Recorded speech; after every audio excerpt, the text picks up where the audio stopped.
요즘엔 딸들이 콘텐츠 안 나오던데. 맞습니다. 한동안 딸들과 함께하는 영상이 없었죠. 가끔 댓글로 물어보는 분들이 계셨는데요. 오늘은 답변을 드릴 수 있을 것 같습니다.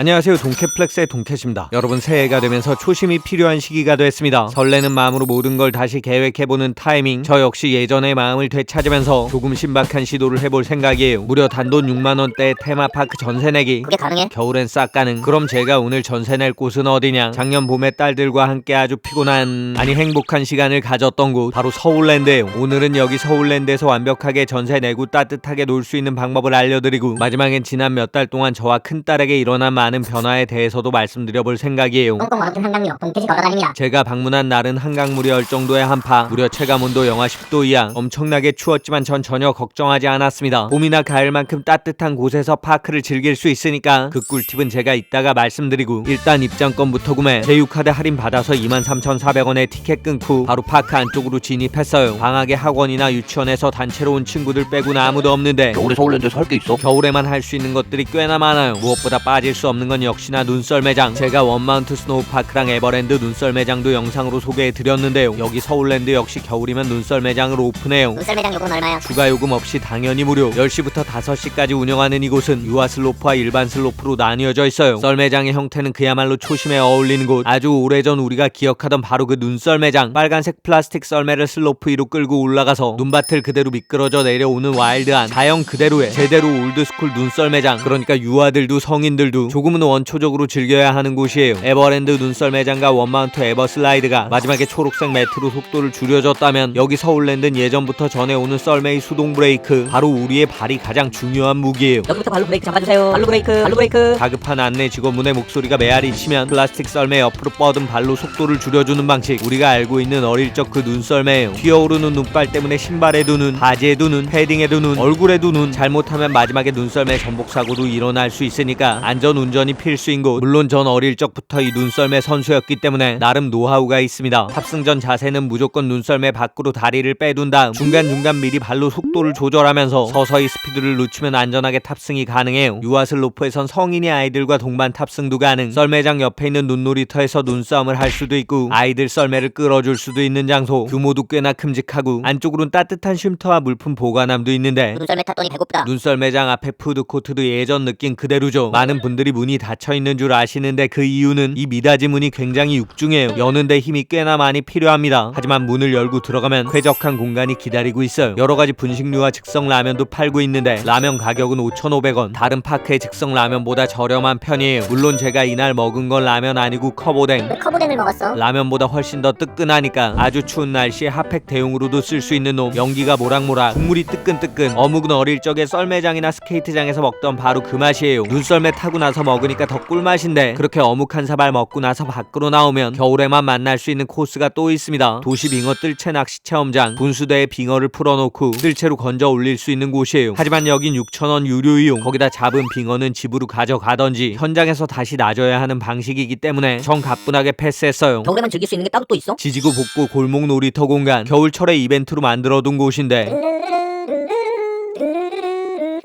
전원일기 느낌이 나는 시골 풍경도 있고, 전 평생 입어본 적 없는 교련복 입고 추억을 남길 수 있는 사진관도 있고, 어렸을 때 굉장히 좋아하던 레트로 게임기는 무료로 운영 중. 그 옆에서 사방치기도 한판. 말 던져놓고 두 발, 한 발, 한 발, 한 발, 두 발. 어라? 얼음처럼 그대로 정지. 위쪽에 9번은 어떻게 밟는 거야? 우리 동네엔 8번까지밖에 없었는데 이 9번 어떻게 하는 건지 아시는 분들 댓글 좀 부탁드리겠습니다. 암튼 그렇게 추억의 놀이까지 하고 나면, 와 이거 뭐야, 따뜻하겠다. 크리스마스 365 타운구역 해적속을 바로 앞에 모닥불도 보이죠. 여긴 하루 종일 장작이 타고 있습니다. 테마파크에서 캠핑 감성을 즐길 수 있는 곳. 제가 간 날은 매점이 닫았지만 마시멜로우부터 군고구마까지 구매해서 구워 먹을 수도 있는 장소예요. 여기까지 겨울에만 있는 서울랜드의 매력을 실컷 즐겼으면 이젠 1년 365일 운영하지만 겨울엔 특별히 더 큰 위력을 발휘하는 공간으로 가볼게요. 바로 서울랜드의 실내 어트랙션이에요. 먼저 굉장히 어설픈 공룡들을 만날 수 있는 주라기 랜드부터 시작해서 살짝 시시하지만 겨울에만큼은 따뜻함의 위력을 발휘하는 타임머신 5D 360 영화관, 그리고 의자가 움직이는 4D 상영관 가는 이용이 필수예요. 2인용 열차를 타고 적들을 소탕하는 해적 소굴은 가족이나 친구끼리 점수 내기 하기에 안성맞춤. 마지막으로 앨리스 원더하우스. 여긴 꼭 방문을 하셔야 돼요. 마치 영화 세트장처럼 신기하게 움직이고 불빛이 반짝이면서 중력도 거스르는 곳. 이렇게 우스꽝스러운 서로의 모습을 보며 놀려줄 수 있는데 우연히 마주친 어린이 친구들이 자꾸 말을 거네. 유튜버예요? 유튜버 맞아요? 이름이 뭐예요? 유튜버 맞나봐. 채널 알려주세요. 구독할게요. 아니 재밌게 놀아라. 유튜브를 시작한 지 2년이 넘었지만 아직까진 초딩들의 저돌적인 움직임에 가끔씩 당황하는 걸 보면 갈 길이 아직 멀다는 걸 느끼는 순간 순식간에 도망쳐서 밥 먹으러 갔습니다. 밥은 장터에서 먹는 거야? 제가 서울랜드 넘버원으로 꼽았던 그곳 말고 좀 더 따뜻한 곳으로 가볼게요. 바로 새롭게 생긴 캐루셀 라면. 예전엔 돈가스나 짜장면 같은 것들을 팔던 가게인데 여기 라멘집이 들어온 거죠. 과연 맛이 어떨지 기본적인 돈코츠 라멘 하나를 주문해서 먹어봤는데 와, 이거 테마파크 라멘 맞아. 웬만한 라멘 전문점보다 맛있습니다. 국물도 진하고 면도 쫄깃해요. 자슈 상태가 살짝 아쉽긴 했지만 뜨끈하게 속을 달랠 수 있는 맛. 서울랜드 부동의 1등 JMT가 장터에서 파는 국밥이었는데 개인적인 입맛으로는 이 캐루셀 라면집이 조금 더 맛있었습니다. 실내에서 즐길 건 더 없어? 당연히 있죠. 콩나무 극장과 이벤트홀에서 진행되는 공연. 근데 주말에만 하는 공연도 있기 때문에 홈페이지에서 시간표 확인 후 방문하시면 돼요. 그렇게 공연까지 즐겨주고 나면 어느덧 오후 시간이 됐을 텐데 이때쯤 시작해야 되는 건 다름 아닌 어트랙션 탑승. 왜 오후에 어트랙션을 타는 거야? 겨울 시즌엔 영하 4도 혹은 영하 7도가 넘어야 운행하는 것들이 있어요. 그러니까 오후 시간이 되고 나서야 모든 어트랙션이 운영을 하게 되는 거죠. 물론 물이 싹 다 얼어버린 급류 타긴 운영하지 않습니다. 운유 시설은 입구에서 QR코드를 찍거나 서울랜드 홈페이지에서 확인할 수 있으니까 참고하시고 저 역시 놀이기구를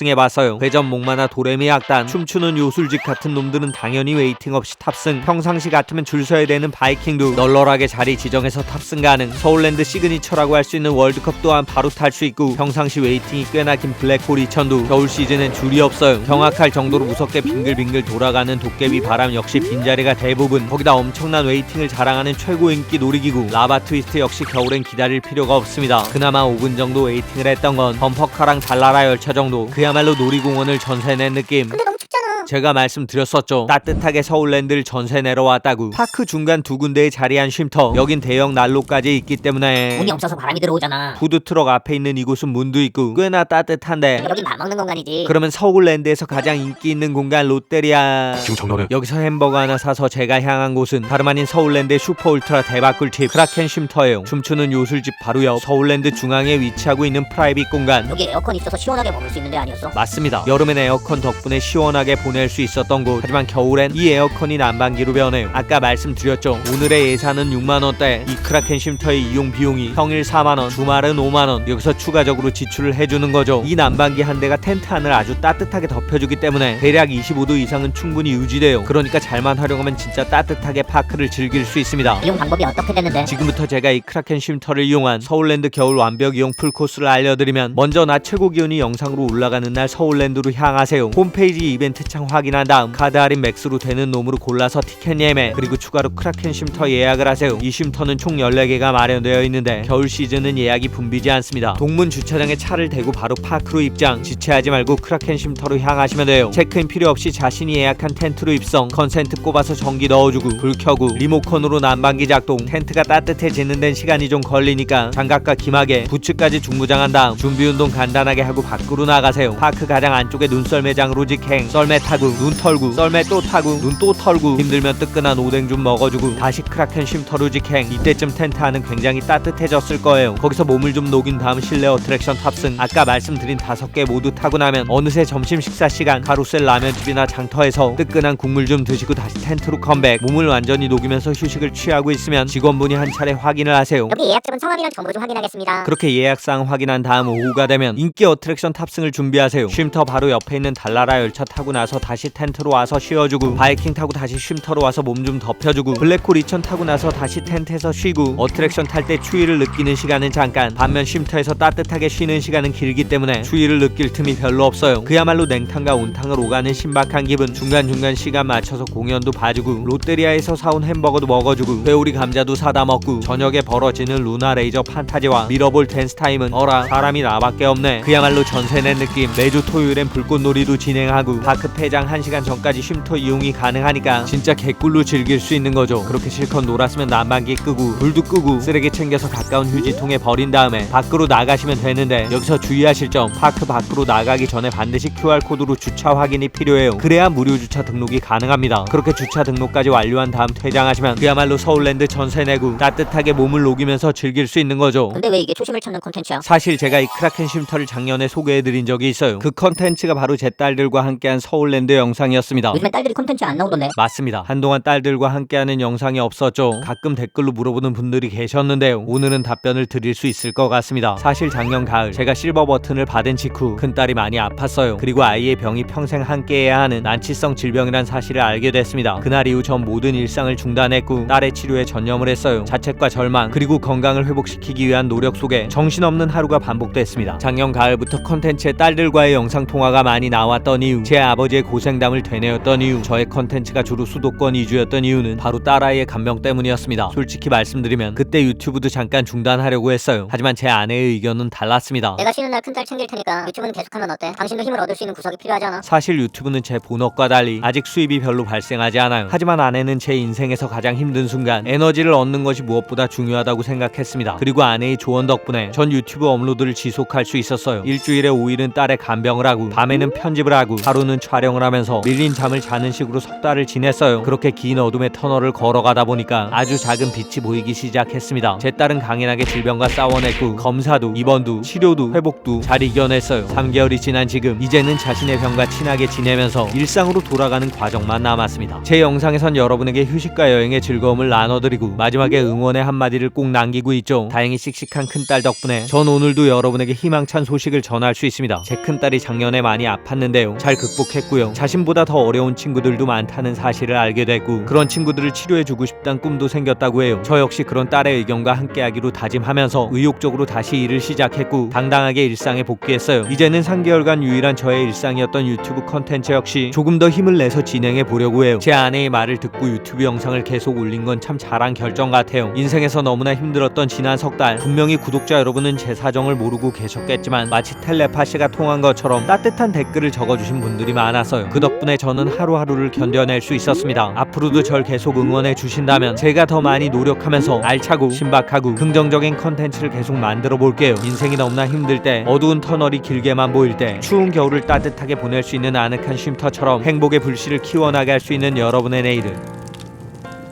제가 응원하겠습니다. 파이팅입니다.